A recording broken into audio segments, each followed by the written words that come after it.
Feel about ourselves is critical. Without self-esteem, can we be assertive? Without self-esteem, can we practice confrontation with strategy and purpose? And if we don't feel good about ourselves, our communication skills are certainly hampered.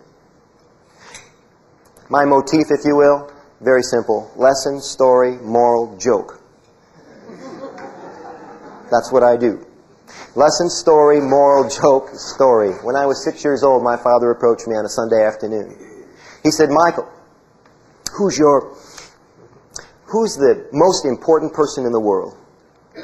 And I said to my father, you are, Daddy. And you know, he shook his head no, and he said, why don't you think about that for a while, son? A couple hours later, my father found me a second time. He said, Michael, who's the most important person in the whole world? I thought I knew how to play this game by this time, and I said, Mommy.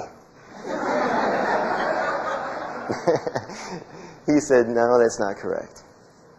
You know, he found me a third time that day. He asked me again, Michael, who's the most important person in the whole world? And this time I looked in my father's eyes and I said, I am Daddy. He said, that's right. That was my first big lesson in self-esteem. I've been looking for more ever since. You can't have enough self-esteem. And that's what I do. I help people with their self-esteem.